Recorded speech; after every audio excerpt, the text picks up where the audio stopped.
तो आज के करंट अफेयर्स के सत्र पे हम आपके एग्जाम के दृष्टिकोण के सबसे इंपॉर्टेंट, सबसे मोस्ट इंपॉर्टेंट करंट अफेयर्स में आप सभी के साथ लेकर आया हूं। पिछले 1.5 से 2 साल का करंट अफेयर्स है और ये करंट अफेयर्स मैं पूरे दावे के साथ कहता हूं कि आप सभी को बहुत कुछ देगा, बहुत कुछ हासिल होगा इससे। ठीक है, तो चलिए करंट अफेयर्स प्रारंभ करते हैं। देखिए यहां पे आप देख पा रहे होंगे आज का टॉपिक बहुत इंपॉर्टेंट है। ये हमारा लोकतंत्र का नया मंदिर बना है, यानी कि भारत का नया संसद भवन बन गया है। ठीक है, अब नए संसद भवन में बहुत सारी विशेषताएं हैं, इसकी आवश्यकता क्यों पड़ी। सबसे बड़ी मुद्दा यही है कि भाई पहले तो हमारे पास एक संसद भवन था और ये दूसरा नया संसद भवन की जरूरत क्या पड़ गई, क्या आवश्यकता पड़ गई। तो इस मुद्दे के लिए सबसे पहली बात है कि 2026 के बाद परिसीमन होना है, यानी कि सीटों की संख्या बढ़ेगी। 2026 तक के लिए इसको रोका गया था, तो सीटों की संख्या जब बढ़ेगी तब लोकसभा में सीटों की संख्या कम पड़ जाएगी, लोकसभा हो चाहे राज्यसभा हो। तो पहले तो संसदों की बैठकों की जगह की कमी हो जाने के कारण से, तो वो उसके लिए जरूरी था नया संसद भवन। दूसरा, संकटग्रस्त बुनियादी ढांचा है ना, ये जो थी साइट काफी पुरानी हो चुकी थी, काफी लंबे समय से इसमें काम कर रहे थे और आधिकारिक साइट के अनुसार भवन में अग्नि सुरक्षा को लेकर के भी कई सारी चिंताएं थी। तो इस कारण से इसका बेसिक इंफ्रास्ट्रक्चर की जगह एडवांस इंफ्रास्ट्रक्चर इसमें नए संसद भवन में बनाया गया है। ठीक है, अब देखो लगातार आपको पता है कि बहुत सारे तकनीकी बदलाव भी हो रहे हैं, तो एक नई टेक्नोलॉजी के साथ इसको डेवलप किया गया है। ठीक है, पुराने में संचार अवसंरचना से लेकर अन्य कोई भी, जैसे कि हालों की ध्वनिक प्रणाली की, इन सब में सुधार इसमें किया गया। ठीक है, सुरक्षा संबंधी सभी समस्याओं को, चूंकि आपको पता है दिल्ली में अवस्थित है ये, और दिल्ली आपका भूकंपीय जोन 4 में आता है, सबसे ज्यादा संकट में है। तो ऐसे में पहले जब था, ये जब बना था तब ये भूकंपीय जोन 2 में आता था दिल्ली, लेकिन आज दिल्ली जो है सेंसिटिव हो चुका और भूकंपीय जोन 4 में है, सबसे ज्यादा संकटग्रस्त क्षेत्रों के अंतर्गत आता है। तो ऐसे में जो है इसको भूकंपीय सुरक्षा संबंधी चिंताओं को ध्यान में रखते हुए और मौजूदा आवश्यकताओं को ध्यान में रखते हुए संरचनात्मक सुरक्षा चिंताओं को सुधार करने का प्रयास किया गया। ठीक है, और कर्मचारियों के लिए भी जगह कम पड़ रही थी, जैसे लगातार अब आबादी बढ़ रही है। जब ये बना था तब इतनी आबादी नहीं थी, इतने कर्मचारी नहीं थे, तो ये कई कारण है कि जो है संसद भवन, नए संसद भवन की जरूरत थी। ठीक है, मैंने आपको कुछ कारण बताए यहाँ पे। अब देखिए ये लगभग जो है ये नया संसद भवन है आपका, ये आप देख पा रहे होंगे पूरा परिसर है हमारा। यहाँ पे प्रेसिडेंट हाउस है, ये वाला एरिया देख रहे हैं है ना, ये आपका जो है कर्तव्य पथ है, ये राष्ट्रपति भवन यहाँ पे आप देख पा रहे होंगे। नॉर्थ ब्लॉक है, साउथ ब्लॉक है, और इधर ये पुराना हमारा संसद भवन है, ये हमारा जो है नया संसद भवन है। ठीक है, देखो सरकार के द्वारा एक प्रॉपर सेंट्रल विस्टा परियोजना के अंतर्गत काम किया जा रहा है और इसके तहत जो पूरा का पूरा, चाहे वो संयुक्त केंद्रीय सचिवालय हो, यहीं पे केंद्रीय सचिवालय भी है, सेंट्रल सेक्रेटरीट है, मेट्रो स्टेशन है, उसी के बाहर निकलेंगे इंडिया गेट के पास है। तो केंद्रीय सचिवालय हो, राजपथ हो, आपका राजपथ का नाम बदल के कर्तव्य पथ कर दिया गया, प्रधानमंत्री जी का नया आवास बनाया गया है आपका यहीं पे। ठीक है, प्रधानमंत्री कार्यालय है, उपराष्ट्रपति जी का भी नया आवास बनाया गया है।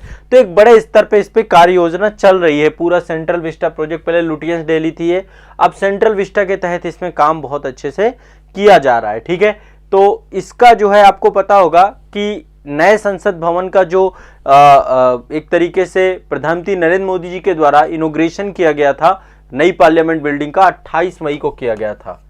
28 मई 2023 को इसका इनॉग्रेशन किया गया। ये बिल्डिंग आपकी बनके तैयार हो गई। ठीक है, अब ये बिल्डिंग में मैं थोड़ा सा इसकी कुछ विशेषताएं बता देता हूं। पहले तो ये टोटल 65,000 वर्ग किलोमीटर पर है आपकी, 65,000 वर्ग मीटर पर है आपकी। ये मीटर, किलोमीटर नहीं है, ध्यान रखिएगा, वर्ग मीटर है आपकी। 65,000 वर्ग मीटर पे आपकी पूरी की पूरी।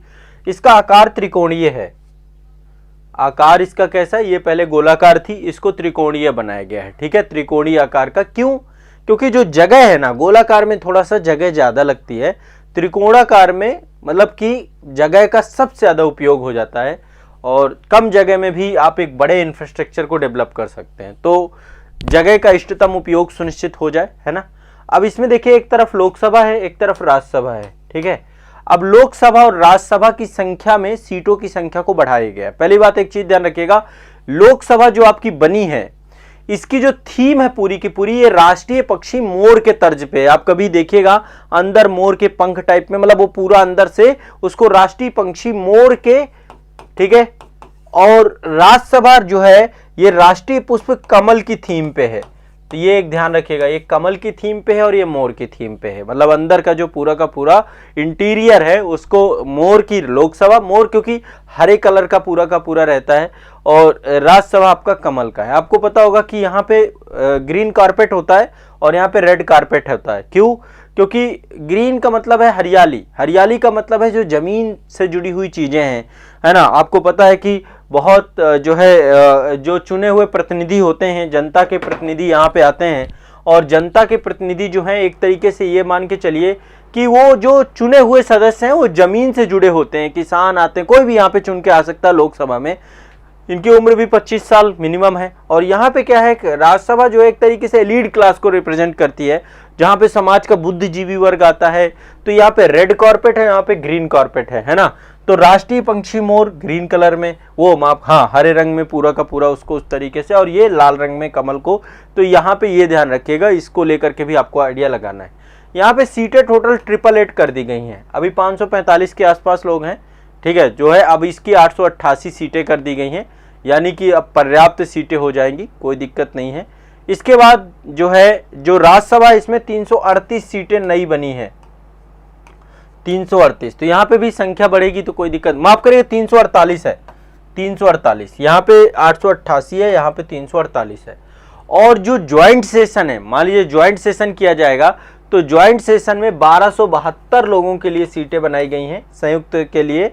और जो हमारा सेंट्रल हॉल है, केंद्रीय हॉल जिसको हम संवैधानिक हॉल कहते हैं, एक अत्याधुनिक संवैधानिक हॉल बनाया गया है संसदीय परिसर में। और ये जो है एक तरीके से बड़े स्तर पे इस पे जो है लोग बैठ सकते हैं, केंद्रीय हॉल भी कहा जाता है, उसी को संवैधानिक हॉल भी कहा गया है। 1272 लोग यहाँ पे ज्वाइंट सेशन के साथ बैठ सकते हैं, ठीक है। तो पर्याप्त यहाँ पे बैठने की जगह बनाई गई है। और ऊर्जा दक्षता को ध्यान में रखा गया है, पूरी तरीके से ग्रीन बिल्डिंग के तौर पे है, सतत विकास के प्रति प्रतिबद्धता को ये दर्शाती है। प्लेटिनम रेटेड ग्रीन बिल्डिंग है आपकी, ये प्लेटिनम रेटेड ग्रीन बिल्डिंग है। और खुले प्रांगण में एक बड़ा सा बरगद का वृक्ष लगाया गया है, अखंड भारत का एक मानचित्र भी यहाँ पे लगाया गया है। इसके वास्तुकार कौन थे? इसके वास्तुकार है बिमल पटेल, बिमल पटेल, टाटा ने इसको बनाया है। इसके वास्तुकार का नाम ध्यान रखिएगा, बिमल पटेल, ठीक है, ध्यान रखिएगा। और ये जो है इनके द्वारा ये पूरा का पूरा वास्तुकार थे। और SCP design planning and management के द्वारा इसको डिजाइन किया गया। अहमदाबाद की एक कंपनी है आपकी HCP डिजाइन, HCP डिजाइन, ठीक है, इसके द्वारा इसको क्या किया गया, आपका डिजाइन किया गया, ठीक है। तो ये आपको ध्यान रखना है सभी को। तृप्ति सिंह जी, पूरे ये 1.5 से 2 साल का करंट अफेयर्स है, ठीक है। मैं रैंडम टॉपिक लेकर के पढ़ा रहा हूँ, आराम से आप पढ़ो, कोई भी टॉपिक बचता नहीं है। यदि आप पुराने सारे क्लासेस भी देख लेंगे साथ में, इसके बाद टेंशन फ्री होकर के बैठना है। एग्जाम हॉल पे कोई करंट अफेयर्स बच जाए तो बता देना मुझे, ठीक है। तो ये ध्यान रखना है। अब ये देखिए, एक तरीके से जो हमारा एक भारत श्रेष्ठ भारत बनाने की बात है, उस दिशा में ये भारत के लोकतंत्र का मंदिर हमें मार्गदर्शित करेगा, प्रकाश स्तंभ के रूप में काम करेगा। अब जब ये पूरा का पूरा सेंट्रल विस्टा का उद्घाटन 28 मई को प्रधानमंत्री जी के द्वारा किया गया, तो वहां पे आपने एक नया जो है एक प्रतीक चिन्ह के तौर पे एक छड़ी को आपने देखा होगा, इसको सेंगोल बोलते हैं। दूसरा आप करंट अफेयर्स डाल लीजिए सेंगोल, ठीक है, सेंगोल, ये आप देख पा रहे होंगे सेंगोल के बारे में।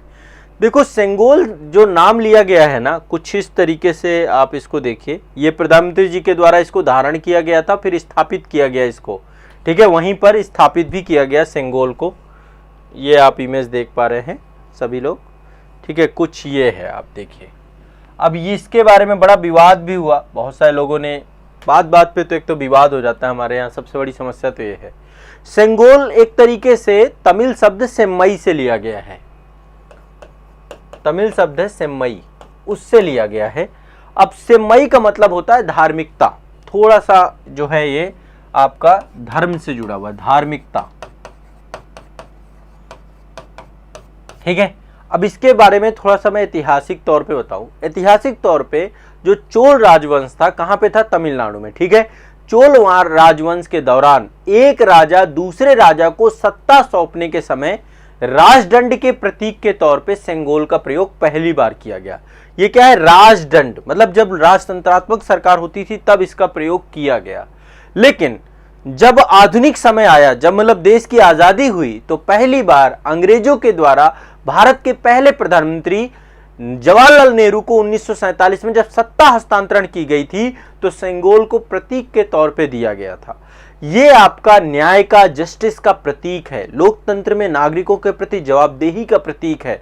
तो आधुनिक काल में भी 1947 में अंग्रेजों के द्वारा जब सत्ता हस्तांतरित की गई, हमें स्वतंत्र बनाया गया, तो सेंगोल को प्रधानमंत्री नरेंद्र मोदी जी को, माफ करिएगा, जवाहरलाल नेहरू जी को दिया गया। ठीक है, ये आपका टोटल सेंगोल जो है ये 5 फीट का है ये वाला, और इसमें ऊपर नंदी के बैल की फोटो लगी हुई है। आप देखेंगे यदि सबसे ऊपर इसमें नंदी का बैल ये है, आप देख पा रहे होंगे, नंदी बैल है ये। ठीक है, नंदी बैल है, और इसको जो है प्रधानमंत्री जी के द्वारा संसद, जो हमारी संसद भवन है, लोकसभा है, लोकसभा में इसको क्या किया गया? स्थापित किया गया है।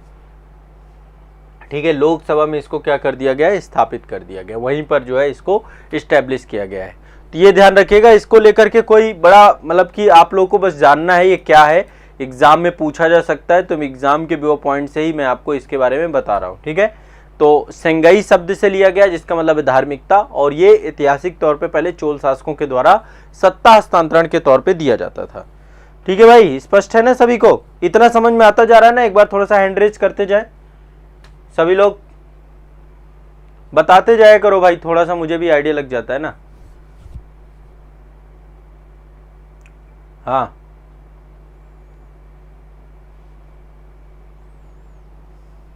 एक बार बताए। चलो आगे बढ़ते हैं। नेक्स्ट अगला ये है आपका G7 2023 हिरोशिमा में समिट हुई है आपकी। ठीक है, G7 की 2023 में ये आपका 49वां वार्षिक शिखर सम्मेलन था। 49वां किसकी? G7 कंट्रीज की, G7 ग्रुप 7। ठीक है, तो हमारे प्रधानमंत्री भी इसमें सम्मिलित हुए थे, जापान के हिरोशिमा में G7 में 49वें शिखर सम्मेलन में सम्मिलित हुए। तो आपको पता होगा कि जो है कई सारे जो डेवलप्ड देश हैं, ठीक है, इनको द्वारा 1973 में तेल संकट जैसी कई सारी चुनौतियों का इन्होंने जो है सामना किया था 1973 में।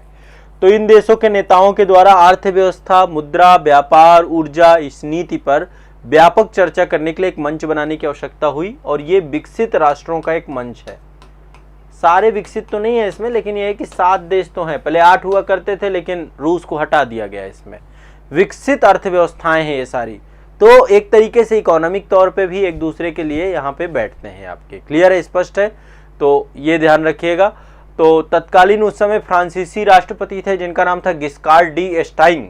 ठीक है, गिस्कार्डी के द्वारा जो है पहला शिखर सम्मेलन 1975 में हुआ था G7 का, और ये जो है मतलब इकोनॉमिक तौर पे जो तेल संकट आया था, तेल प्रतिबंध आया था, मंदी से निपटने के लिए उसकी चर्चा करने के लिए, और तब से जो है ये हर साल शिखर सम्मेलन आयोजित किया जा रहा है। 49वां शिखर सम्मेलन जापान के हिरोशिमा में हुआ, ध्यान रखिएगा, 49वां शिखर सम्मेलन जापान के हिरोशिमा में हुआ।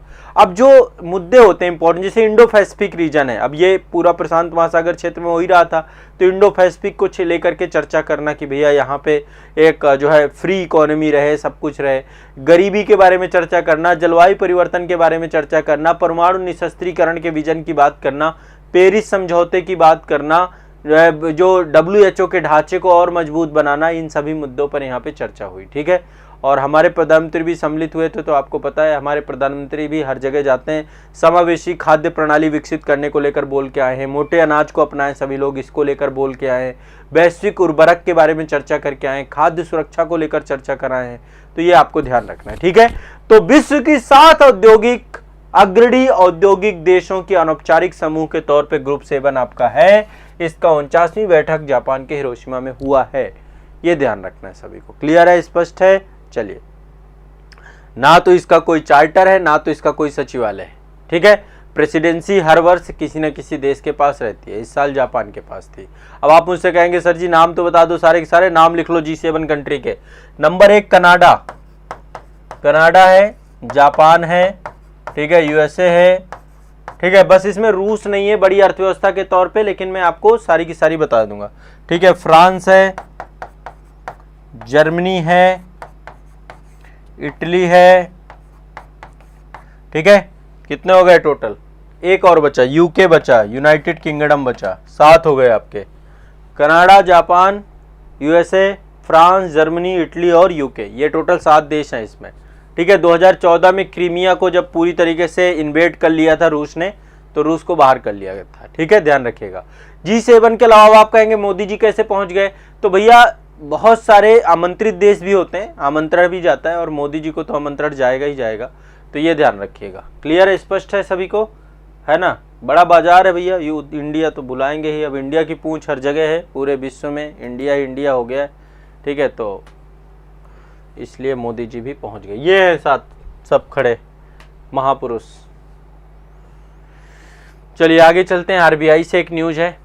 ठीक है, आरबीआई से न्यूज है कि आरबीआई का सोने का भंडार कितना है भैया। तो 2023 मार्च 2023 तक की बात कर रहे हैं अभी ये, है ना? वित्त वर्ष 2023 में भैया हमारा टोटल मार्च 31 मार्च 2023 तक की बात करें तो हमारे पास टोटल गोल्ड रिजर्व कितना है? हमारे पास गोल्ड रिजर्व है 794.64 मीट्रिक टन।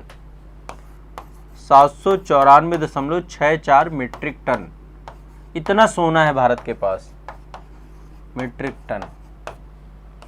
ये आरबीआई के पास गोल्ड रिजर्व है। ठीक है, अभी तक का ये 5%, पिछली बार से 5% ज़्यादा, अभी तक का सर्वाधिक है ये।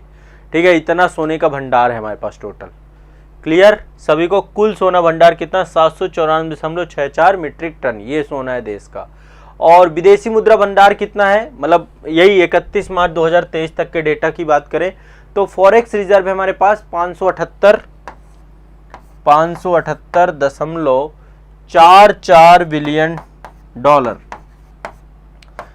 डॉलर। ये विदेशी मुद्रा भंडार है, डॉलर। ये दोनों ध्यान रखिएगा, अलग अलग है। तो सोना है आपका, स्वर्ण है भारत के पास, और ये है आपका विदेशी मुद्रा भंडार, फॉरेक्स रिजर्व। ये दोनों आपको याद रखना है, विदेशी मुद्रा भंडार। दोनों घटते बढ़ते रहते हैं। ठीक है, दोनों में फ्लक्चुएशंस आता रहता है और बीच बीच में रिपोर्ट आती रहेंगी।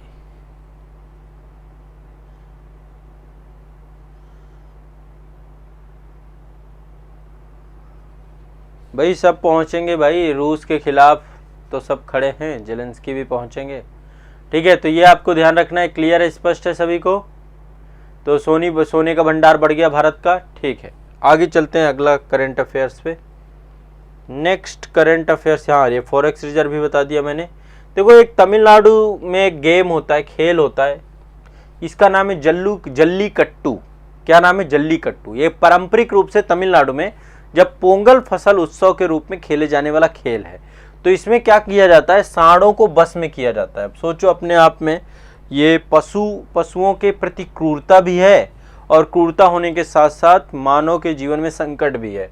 सांड यदि बेकाबू हुआ तो फिर लीप लेगा, ये देखो। ठीक है, तो जल्लीकट्टू, वैसे स्पेन में इस तरीके की कई सारी प्रतियोगिताएं होती हैं। स्पेन में आप लोगों ने एक मूवी देखी होगी, जिंदगी ना मिलेगी दोबारा, तो वो उसमें दिखाया गया एक सीन, और होता भी है वहाँ पे, है ना? तो अभी इसको लेकर एक अपडेट है। देखो, सुप्रीम कोर्ट के द्वारा 2014 में एक निर्णय आया था, भारतीय कल्याण बोर्ड बनाम ए नागराज मामला। फिर से एक बार सुनिए, 2014 में एक मामला आया था, भारतीय कल्याण बोर्ड बनाम ए नागराज मामला। इस मामले में सुप्रीम कोर्ट ने कहा था कि भाई जल्लीकट्टू जो है ना, पशु क्रूरता अधिनियम है, पशु क्रूरता निवारण अधिनियम 1960 का उल्लंघन करता है। मतलब पशुओं के साथ यहाँ पे गड़बड़ होती है बहुत बड़े स्तर की। तो पशु क्रूरता अधिनियम, ठीक है, उसको लेकर के ये आप देख सकते हैं। ठीक है, पशु क्रूरता अधिनियम का क्या है? ये उल्लंघन है, मतलब पशुओं के साथ क्रूरता हो रही है। तो इसको बैन कर दिया था जल्लीकट्टू को, और इसके बाद बड़े स्तर पे पूरे देशव्यापी आंदोलन तमिलनाडु के लोगों के द्वारा किया गया। ठीक है, तो 2014 में पहले सुप्रीम कोर्ट ने बैन कर दिया। अब तमिलनाडु सरकार ने क्या किया? 2017 में एक कानून बना दिया, एक कानून पारित कर दिया। ठीक है, और ये मतलब पशु क्रूरता रोकथाम अधिनियम पे क्या किया गया? ये एक इसका संशोधन कर दिया गया 2017 में। तो जब संशोधन किया गया फिर मामला सुप्रीम कोर्ट चला गया कि देखो आपने बैन किया था और इन्होंने संशोधन करके फिर इसको लीगलाइज्ड कर दिया। तो सुप्रीम कोर्ट ने इस बार मान लिया है कि ये जो है पशु क्रूरता अधिनियम 1960 का उल्लंघन नहीं है, क्योंकि इसमें क्या बोला गया कि सर्वोच्च न्यायालय ने कहा कि जो ये संशोधन हुआ 2017 में मानव केंद्रित है। क्यों? क्योंकि इसमें बहुत सारे आयोजक हैं, बहुत सारे दर्शक हैं, बहुत सारे प्रतिभागी हैं, उनके हितों की रक्षा का प्रयास किया गया 2017 में। तो पहले जानवरों के हितों का नहीं किया गया, जानवर का क्या है, कुछ नहीं। क्योंकि यहाँ पे समझिए इसको बहुत ज्यादा प्रताड़ित किया जाता है जानवर को, है ना, ऐसे नहीं होता है, इसको पहले हिंसक बनाया जाता है। तो जल्लीकट्टू को लेकर के ये पूरा का पूरा एक मामला ध्यान में रखिएगा। जल्लीकट्टू कहाँ होता है? तमिलनाडु में पोंगल का जब त्योहार होता है, सांडों को बस में किया जाने वाला एक ये पर्व के तौर पे इसको आप देख सकते हैं, ठीक है, जल्लीकट्टू। तो ये काफी चर्चा में जो है इस समय। इसको सुप्रीम कोर्ट ने अगेन जो है, जो संशोधन हुआ था 2017 में, उसके बाद फिर से ये मनाया जाता है अभी भी, और इसको लेकर के अभी इलीगल नहीं घोषित किया है, इसको भी मान लिया है, ठीक है। तो एक लंबा समय से चला, 2006 से पूरा मामला चला आ रहा है, 2023 में आके खड़े हैं। कभी बैन होता है, फिर कभी सरकारों के द्वारा प्रयास करके इसको फिर से, सब वोट बैंक की राजनीति है और लोगों की भी श्रद्धा और मानसिकता तो जुड़ी होती है, उन सबको देखते हुए काम किया गया है। देखो, समर्थन की बात करें तो समर्थन में क्या है? धार्मिक और संस्कृति का महत्व है, एक कल्चर का हिस्सा है, स्वदेशी पशुधन का संरक्षण, शैक्षणिक महत्व, ठीक है। लेकिन यदि हम खिलाफ की बात करें तो पशु क्रूरता है, सांस्कृतिक औचित्य का अभाव है, मानव और पशु हानि है, अहितकर प्रथाओं का, मतलब एक अहितकर प्रथा है ये, इसको भी बंद करना चाहिए, रूढ़ी है। और ये भी ध्यान रखिएगा कि कहीं ना कहीं पे इससे जो है आने वाले भविष्य में भी फिर ऐसी और भी प्रथाओं के लिए भी बहुत सारे प्रेरणा मिल सकती है। तो इसलिए ऐसी प्रथाओं को बंद कर देना ही बेहतर रहेगा, ठीक है। बहुत सारे लोग मारे भी जाते हैं इसमें, काफ़ी लोगों को चोटें भी आती हैं, मारे भी जाते हैं, बहुत सारी चीज़ें होती हैं, ठीक है। तो ये आज के करंट अफेयर्स का महत्वपूर्ण टॉपिक थे। एक तो जल्लीकट्टू हो गया आपका, इसको लीगलाइज किया गया है।